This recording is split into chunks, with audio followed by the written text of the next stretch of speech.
شوال کے 6 روزوں کی کیا فضیلت ہے؟ کیا شوال کے 6 روزے رکھنے سے پورے سال کے روزوں کا ثواب ملتا ہے؟ نبیل صاحب انڈیا سے. جی ہاں، حدیث میں آتا ہے من صام رمضان ثم اتبعہ ستا من شوال کان ذلک من صیام الدہر او کما قال صلی اللہ علیہ وسلم. اور یا دوسری روایت میں یا صحیح الفاظ پورے یوں ہیں فذالک صیام الدہر، تو دہر سے مراد سال ہے.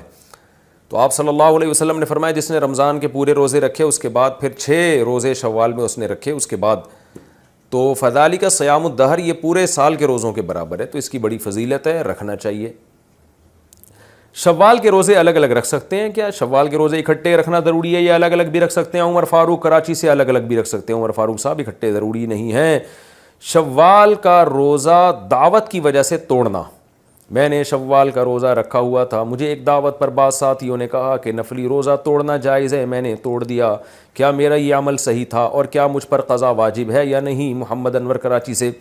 بلا وجہ نفلی روزہ توڑنا بھی جائز نہیں ہے، لیکن اگر معقول وجہ ہو، جیسے دوستوں نے دعوت کی، اب آپ کا یہ ہے کہ اگر دعوت قبول نہیں کی وہ ناراض ہو جائیں گے، تو ایسی صورت میں آپ روزہ توڑ سکتے ہیں، لیکن بعد میں اس کی قضا کرنی پڑے گی، کیونکہ قرآن کہتا ہے یا ایھا الذین آمنوا لا تبطلوا اعمالکم، اپنے اعمال کو ضائع مت کرو. تو اب ایک دفعہ رکھ لیا تو اب اس کو ٹھیک ہے، کسی وجہ سے توڑ دیا تو اب بعد میں دوبارہ رکھیں اس کو، واجب ہے وہ. ایام 20 کے روزوں کی فضیلت. ایام 20 کے روزوں کی کیا فضیلت ہے؟ محمد ندیم کراچی سے.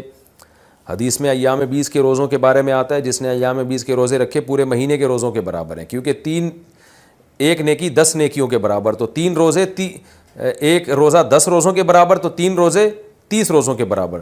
تو یہ فضیلت ہے ایام 20 کی، رکھنا چاہیے.